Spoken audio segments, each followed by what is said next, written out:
Okay, so I'm going to give you a very brief, very rough timeline of cancer research in the US. So since about 1971, with the establishment of the National Cancer Act, most of the research in cancer focused on treatment and drug development. And then in around 2000s, early 2000s, there was a switch to focus on prevention and understanding the underlying causes of cancer. And that sort of aligned with the completion of the Human Genome Project. So there was a lot of investment into the study of genetic factors. And by 2009, there were many mutations that were discovered that were linked to several cancers. And then the exposome concept starts to gain some traction, and you start to see non-genetic studies in cancer etiology. While these genetic studies were very important and we found some very significant findings, we know that the environment and gene-by-environment interactions play major roles in chronic disease. This is a figure that was put together and published in 2016, and estimates the population attributable fraction in adults. And this is data from monozygotic twins.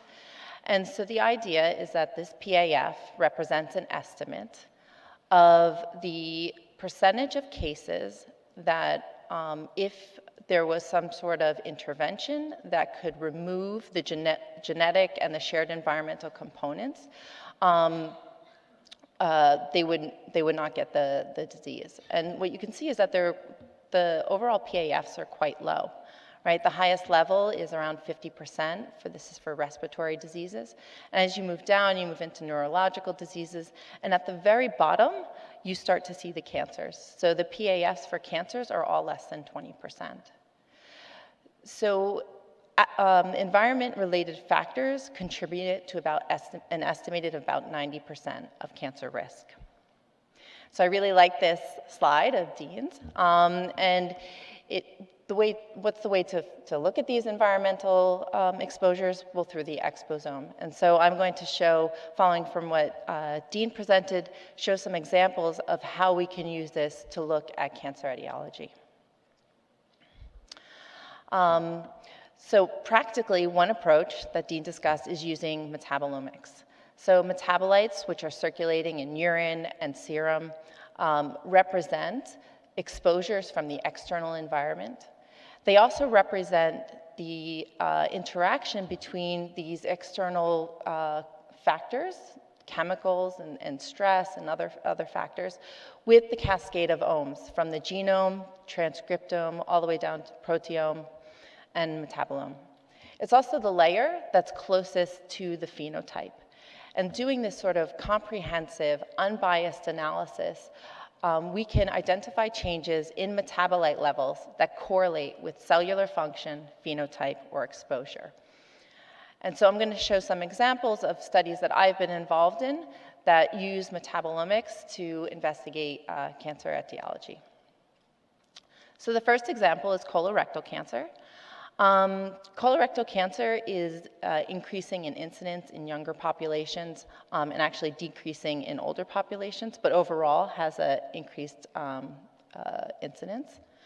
It's the most prevalent cancer, one of the most prevalent cancers in the US, and is also prevalent in developed countries where it's also incidence is rising. And it's estimated that 85% of colorectal cancer cases are attributable to a combination of dietary, lifestyle, and some unknown factors. So one group, led by Sean Ritchie, used metabolomics to look for associations with colorectal cancer. It was a paper that was published that looked at 3 different studies, did untargeted metabolomics in 3 different populations, and found these, what he called ultra-long chain fatty acids. These is a class of unusually long fatty acids. They have carbon change about 28 to 36 carbons, hydroxylated. He found that they were associated with colorectal cancer, but these were all case control studies. Further follow-up studies showed that these ULCFAs were not correlated with type of treatment or tumor, so they were stage and treatment independent. and that they showed anti-inflammatory and anti-proliferative activity in vitro. And from these, he determined that the ULCFAs were protective exposure. But it's very difficult to isolate in a case-controlled design factors that are associated with the causal pathway and those that might be a result of the disease. And this is because of what we know about disease pathway. So it's hypothesized that it happens in two phases, right? So you have these environment or gene by environment interactions that'll cause changes in the transcriptome, the proteome, the metabolome, that then result in disease traits, and this is called the causal pathway. Well, these disease traits then go on to cause changes in your transcriptome, the proteome, the metabolome, resulting in secondary traits. This is considered the reactive pathway. And then there's this feedback. So it's very difficult when you're measuring metabolite levels in a case-controlled design to sort of discriminate between these two pathways. One of the ways to try to do that is to do a prospective study design, which will isolate, hypothetically, this causal pathway. So, led by Kelsey Pertula, there was an opportunity to evaluate the role of these ULCFAs in colorectal cancer using a prospective design. And that's using samples from the European Prospective Investigation of Cancer and Nutrition, or EPIC. And that study has 520,000 adult subjects from 10 European countries. So we were able to attain a subset of these samples from Italy, which had 95 colorectal cancer cases and matched controls. And this plasma was collected somewhere between 7 days to 14 years prior to the colorectal cancer diagnosis. So the first step was to develop the analytical method. And in order to be comprehensive or to measure as many things as possible, instead of targeting these ULCFAs, we used a metabolomics. This was actually a lipidomics, so more on the nonpolar metabolites, but to measure as many as we can and include measurements of these ULCFAs. In addition to developing an analytical strategy, there was a need to develop a statistical strategy that allowed us to look at both the causal pathway and this reactive pathway in the same model. And this is using this linear model that you see here, where basically the outcome is the paired case-control difference for the metabolite levels. And you look at that in association with the time to diagnosis of the case subject. So this is time, the TTD variable.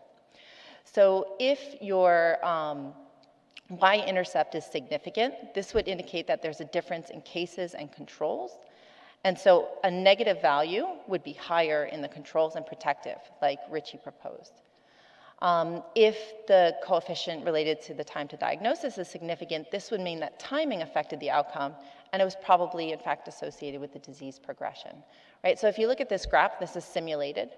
But if you think about if the time 0 is when the sample was taken, that means that it's very close to the time to diagnosis, and you would expect there to be really big differences between your cases and controls. If it was linked with the disease progression, as you go back in time, years, you would expect that difference between your cases and controls to get smaller, right? And that's what this is showing. So in the analytical method, there were 8 out of the 13 published ULCFAs were measured, and put into this statistical framework, 4 of those ULCFAs were significant for both case control differences and time to diagnosis.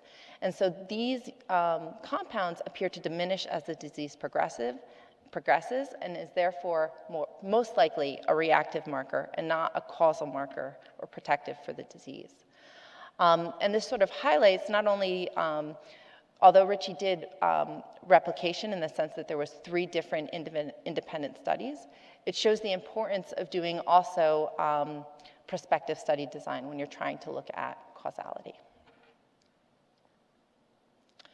Because this was an untargeted approach, you could go back and actually remine the data and not just look at the ULCFAs, but see if there are other metabolites that might be associated with your health outcome. And using a combination of linear regression, machine learning, 15 features were selected that were associated with colorectal cancer, and 11 of those were not associated with time to diagnosis, were not linked with disease progression. While most of these were unknown and couldn't be annotated, there was a few annotations, and that included a putative ceramides, which have been implicated in the regulation of cancer cells. So this study highlighted the importance of a prospective design, which can be done more easily in populations when you're looking at more common diseases, as well as when you're looking at adults. But what about subpopulations where you're interested in, for example, pediatric populations that are diagnosed very early?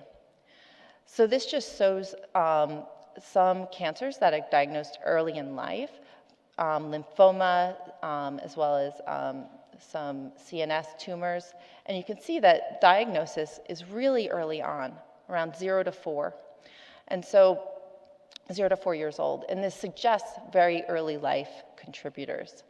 For some of these cancers, the etiology is largely unknown, but there are suspected environmental factors.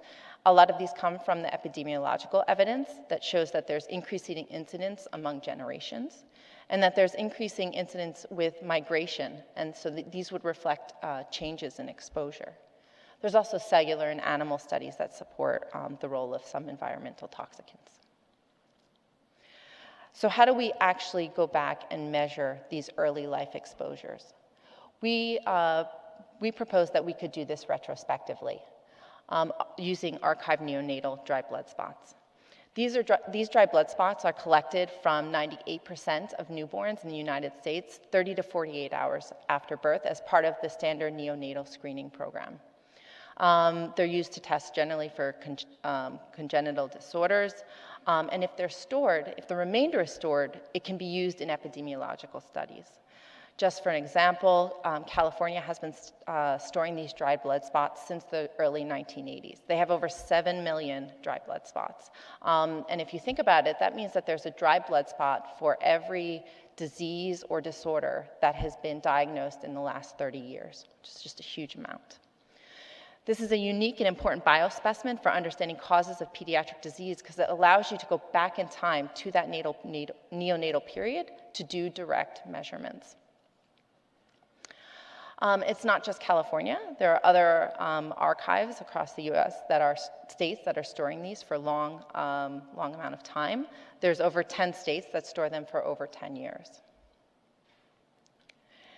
Not only are these dry blood spots being archived, but they're becoming more and more accessible. This is a recent review in 2018 that showed studies that have been using these remainder newborn dry blood spots.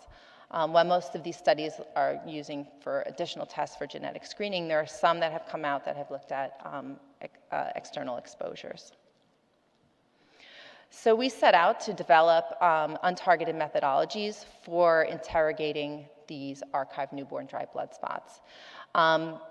This is just a correlation map that shows where each of these dots is one of the annotated metabolites from archived dry blood spots. These are from California.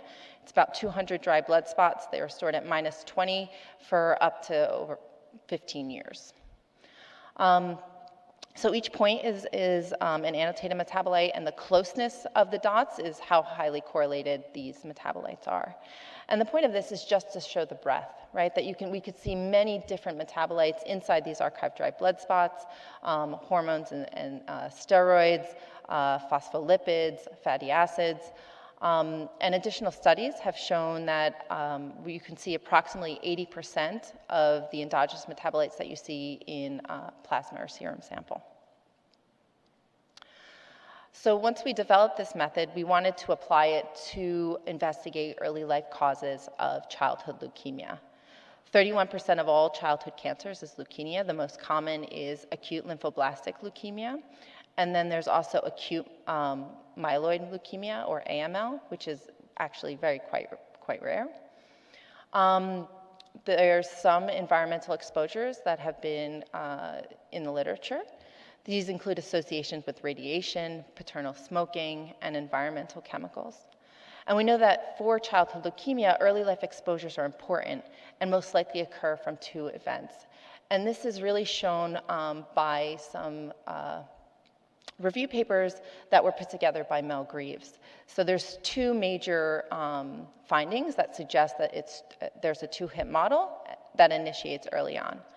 So the first is that monozygotic twins who are diagnosed with leukemia under the age of 1 have very high concordance rate, whereas monozygotic twins that are diagnosed after 1 year of life are actually very discordant, right? And so that the idea is that the ones that are concordant, the really early diagnoses, the first hit is in utero, and then the second hit is received through a shared placental environment. But for those that are discordant, there's some other hit, there's something else that's happening that's only happening to that second twin. The other evidence is that there are pre-leukemic clones generated in utero and present in about 1% of all newborns. But not all of the newborns who have this clone go on to get ALL, and in fact, only 1% of them do. And sometimes it takes a very long time. It could be up to 15 years latency period. So again, suggests that there's something else, there's some other hit that's required to move this to ovarian leukemia. So we had access to the California Childhood Leukemia Study, which has, and we were able to get over 600 dry blood spots.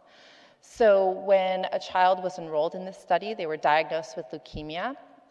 They chose to be in the study. We went back in time, got those newborn dry blood spots from their neonatal screening, and got a matched control, born on the same day, same sex, same ethnicity. And so these DBS were originally collected between 1985 and 2005.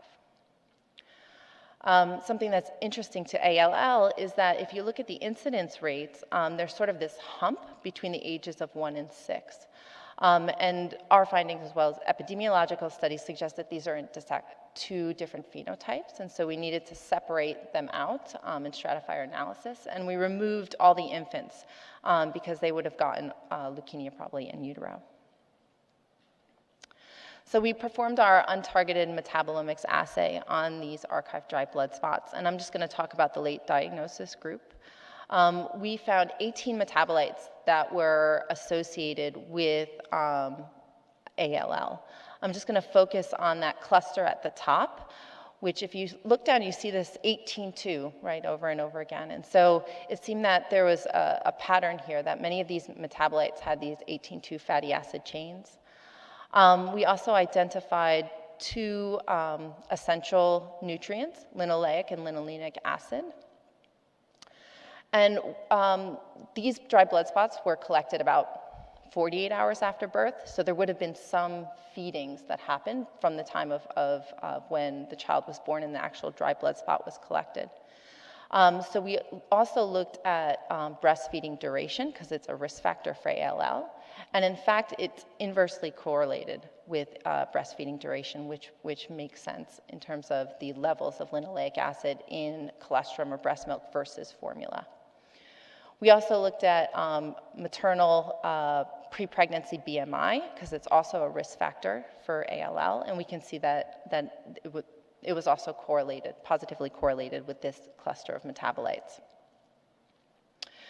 So the observations from this study is that late diagnosis predictors were dominated by these linoleic acid and omega-6 signatures, which were more abundant in the cases, and that our evidence supported epidemiological studies that early life nutrition could be a risk factor for ALL.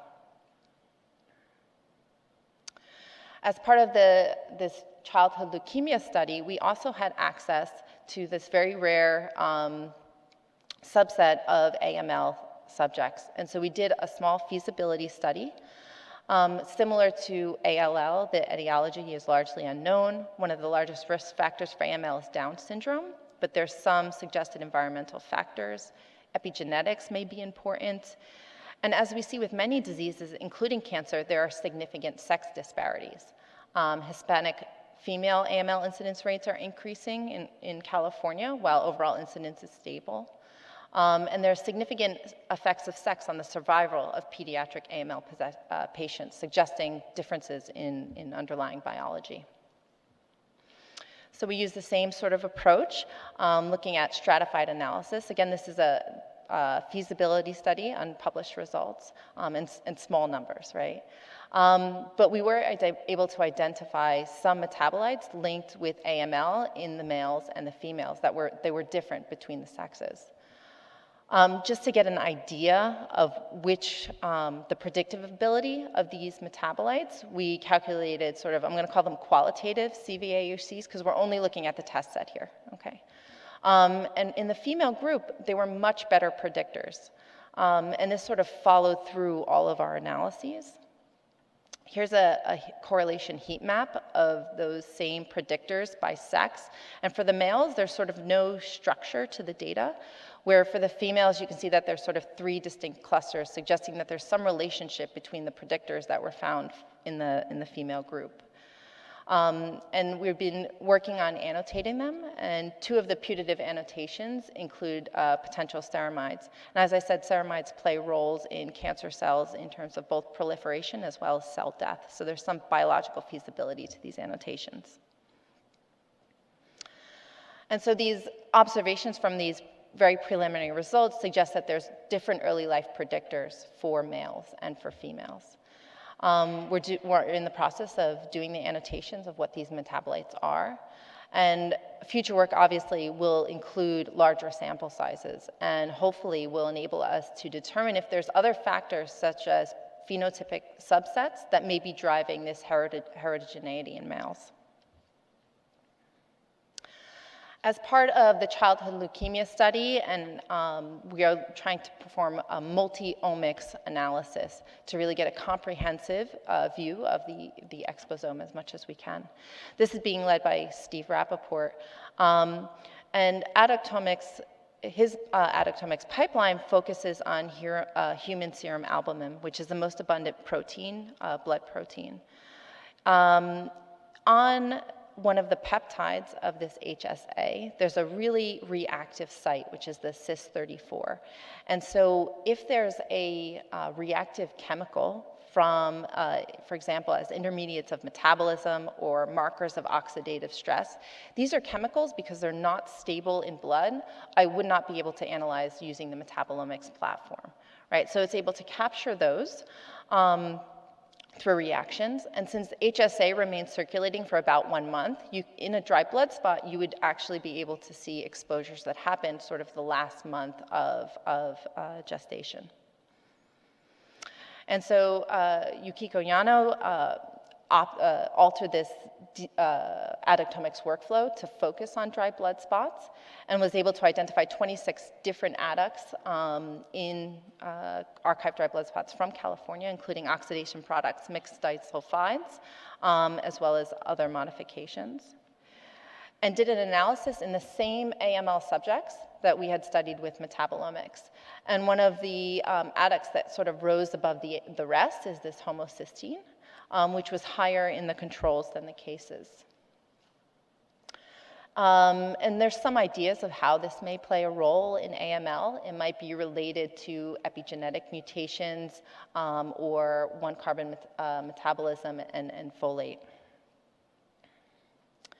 And so as part of this project where we're trying to be as comprehensive as we can, doing multiple omics and beginning to integrate those, future work is going to look at, as a first step, looking at these AML subjects and trying to integrate some of this adductomics data with the metabolomics data and see if on pathways we can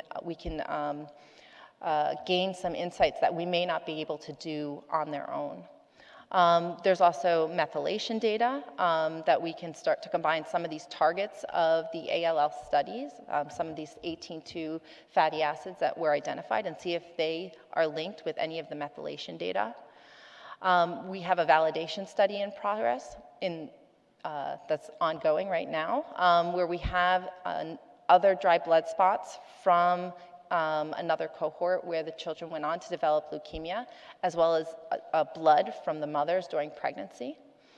And we have environmental exposures. And so we're going to start to link some of these exposures to some of the findings that we had to investigate etiology of childhood leukemia. So the take-home points here are that we can show that metabolomics is a tool for discovering biology linking exposures to cancer, especially in prospective studies. And that DBS in particular represented a method of time travel for retrospective analysis in human health research and can help substantially epidemiological studies for rare and low-frequency childhood diseases and disorders. So I'd like to thank all of my group members, in particular Georgia, Miao, Kelsey, and Peijing, as well as obviously all the people at Mount Sinai, collaborators at UC Berkeley, and Craig Wheelock from the Karolinska Institute, as well as funding. So thank you very much.